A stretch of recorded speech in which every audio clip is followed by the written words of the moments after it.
It's time to finally get the shop storage dialed in over in my metalworking and finishing room, and I decided to try something new to me for the storage in this space. Before getting the storage dialed in though, I needed to get the room cleaned up and painted, which didn't go as smoothly as I'd hoped. Time to spray. Also time for some new filters. These things are kind of hard to breathe through. Whew, that's rough.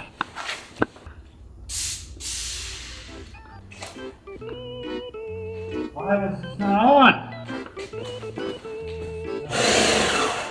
What dang it? After finally getting the sprayer working, I got a coat of primer sprayed on, and it's amazing how much better the room looked immediately. Also, I had the exhaust fan running while I was spraying, and it seemed to be doing a decent job of pulling out the fumes.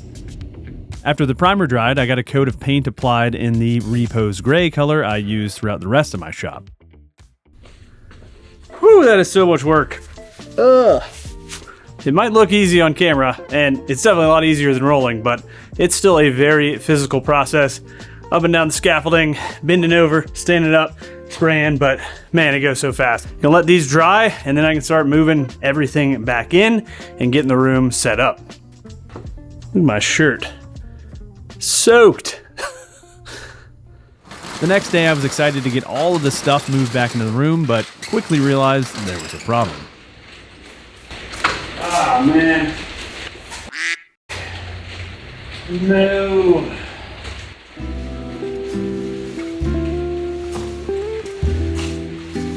After inadvertently doing my best impression of George Michael's Sad Walk, I could get a closer look, and as you can probably see, my painting was less than perfect and there were a ton of spots where the white primer was still showing through. So I angrily blasted on another coat of paint and waited yet another day, then I could finally start getting my metalworking equipment moved back into the room.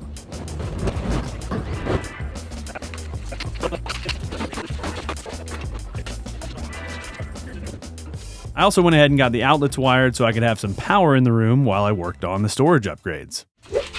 All right, circuit breakers are on. GFCIs seem to be good, so let's make sure they all work. Test all the outlets and should be good to go. I'll hit the GFCI button, tripped it, reset, tripped it. So those two are good. Let's check the other side. Good, 2 green, correct. Good, and good. The last thing to do before getting things organized in the room was to address this spot leading into the room where the floor was uneven. And there had been a wall section here previously, and removing it left behind this weird lip. I figured I could DIY a ramp out of some leftover treated lumber, and I tried a new technique to cut the angle for the ramp using my planer. By raising one edge of the board as I ran it through the planer, I could start cutting in the angled ramp little by little. And I wasn't entirely sure this would work, but it ended up working perfectly, and I really couldn't think of another way to pull this off. Once the ramp was planed, I got it attached to the floor with some Lexel and Tapcon screws. And this section of floor was far from flat, so I had to add quite a few screws, but after screwing it down, it felt really solid, and most importantly, it passed the RoboVac test.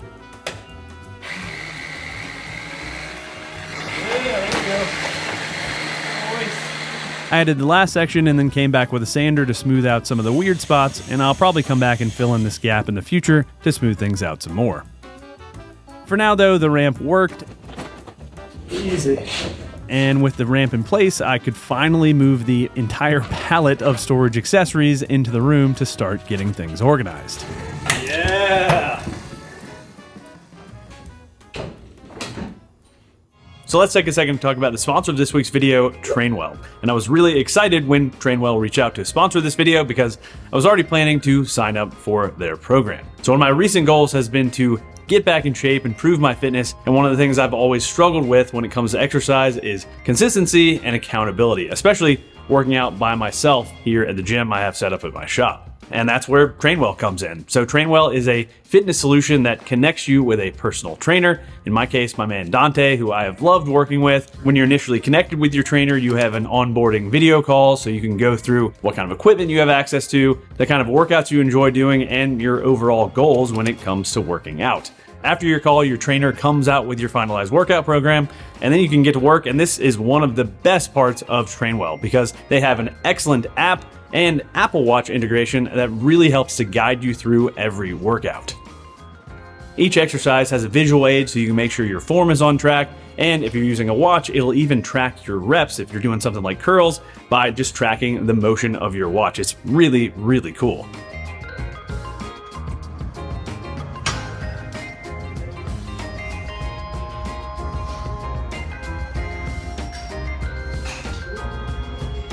There's also a lot of flexibility designed into the programs, and in my case, I had Dante set up my routines so I could do the workouts either here at the gym at my shop or at the YMCA so I can go with my family if I'd like to instead. After my workout is finished, I can use the app to tell my trainer Dante how the workout felt and if I wanted to make any changes to the workouts moving forward. He can then update my workouts for me so I don't even have to think about them. I just show up at the gym and get to work.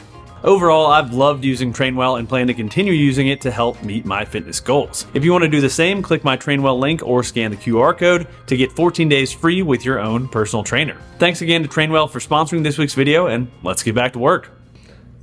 For the storage system in this room, I went with wall control, which I had never used before, but it ended up being perfect for this space. Oh yeah, shiny. And the folks at Wall Control were awesome enough to send me what I needed for this project, and they even included one of these really cool workbenches, which I didn't even know they made. Cool. I got the workbench unloaded, and you can see that it's absolutely covered with wall control panels, so I'll be able to store a ton of stuff just on the workbench itself. Next, I could start getting some of the panels mounted on the wall, and as it turned out, I could fit 7 panels in the space between these 2 outlet boxes. Mounting these panels was a little more tedious due to my concrete block walls, and I had to once again use my string trimmer line trick on some of these Tapcon screws since they just weren't catching in the concrete. Eventually though, I got all 7 panels mounted, and then I could start accessorizing. So the thing that sets these wall control panels apart from regular pegboard, besides the strength obviously, is this clever profile on the accessories. And this profile keeps the accessories from falling off the wall when you remove a tool, which is one of the most frustrating parts of typical pegboard. So I started by getting a few of these accessories installed, but very quickly realized there were some accessories I hadn't added to my initial order, so I got another order placed which showed up the following week. The first accessory I realized I wanted was this awesome angle grinder rack, which can hold 2 angle grinders and has slots for some of the wall control hooks, which I use to hang the tool to change the discs on my fine angle grinder. I also added more hooks above the angle grinders to hold my flap discs and other accessories. The next accessory I ordered was this drill storage rack, which holds 3 drills plus 3 batteries. I mounted a shelf above the drill rack to hold my various impact driver bit sets, since those will obviously be used together. I used one of these handle brackets with some rubber liner that Wall Control sells to hang my cordless ratchet, which isn't something I use very often, hence why I mounted it the highest. From there, I got some more panels mounted above where my welding table will be stored, and I put all of my welding accessories here, including wire brushes, welding hoods, and consumables like contact tips and wire. Next, I wanted to figure out how to wall mount some T-handle hex wrenches, but this isn't something Wall Control offers, so I had to get a little creative. I found these hex wrench holders on Amazon and used the universal mounting brackets from Wall Control to get them hung up.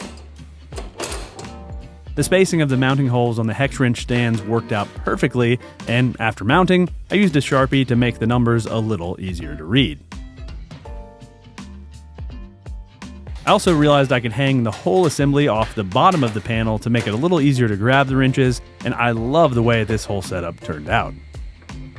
From there, I spent more time getting everything organized, and I'm really happy with how this wall turned out. All the tools are easy to grab and use, and things are grouped in a way that makes sense, at least to me. Plus, this kind of setup makes the space really feel like a shop. I wasn't done yet though, because I had more panels to mount on the other side of the room behind my belt grinder and drill press. I ended up adding one of these power strips that Wall Control offers since the outlets were spaced a little far from each other on this wall, and after mounting, I needed to do a little cable management. So I picked up a cool new tool that should help tidy this up.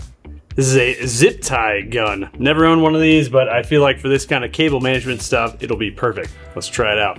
So I probably want this like here. feed the zip tie in here.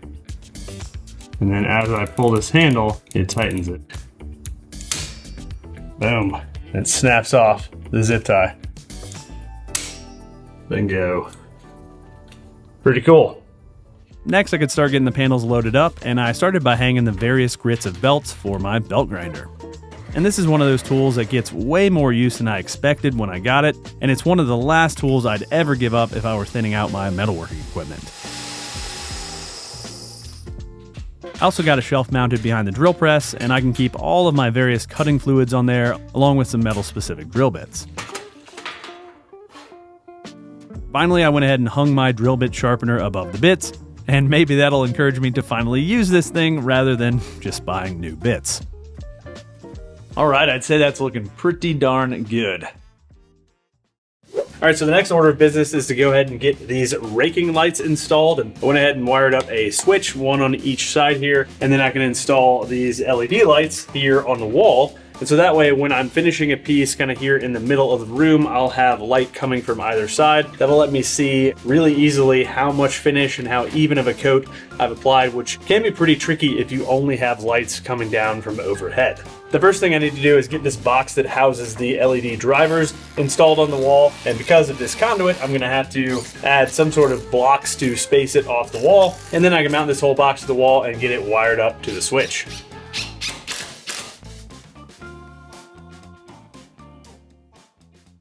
Let's see how bright these are. They're really bright, so let's see. Oh, might have to get some sort of diffusion setup here, but I think that's gonna be really nice. I'll have light raking across the surface from both sides. Because of how long this is, even if the piece is a little taller or a little shorter, I should still have good lighting. Don't look at that. Whew. It's really not too bright. I think that's gonna be perfect, actually. Heck yeah.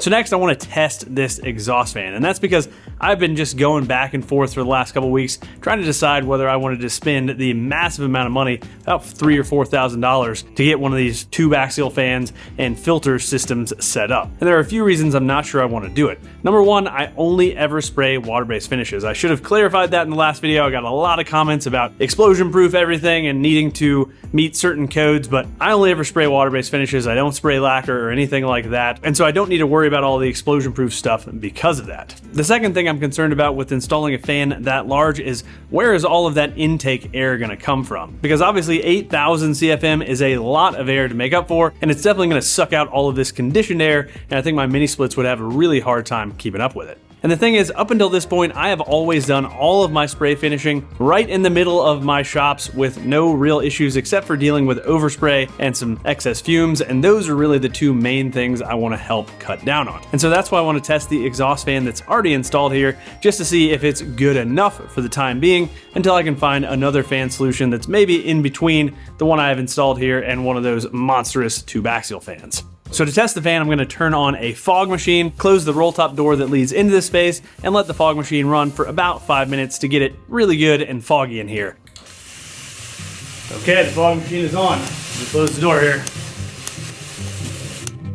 And then I'm going to plug in the exhaust fan from outside of this room and see how long it takes to clear all of that fog.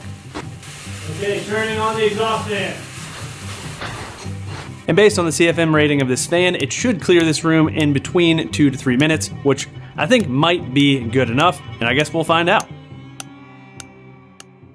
15 minutes later. That did not work at all. There's so much fog in my shop. I guess I'll just let this keep running, but this is not the greatest thing. 5 minutes of fog was too much fog.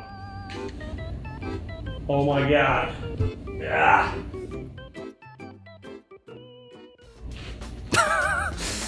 I think I went overboard with fog, so I don't even know how useful this test actually was. It's been 30 minutes, it's still uncomfortably foggy in here, so I'm just gonna let this exhaust fan keep running. It's definitely doing something, so that's good, and it would be pretty easy to upgrade to a beefier fan that's a heck of a lot less than whatever, a couple $1,000s. I could get one for a couple $100s that I think would really help here.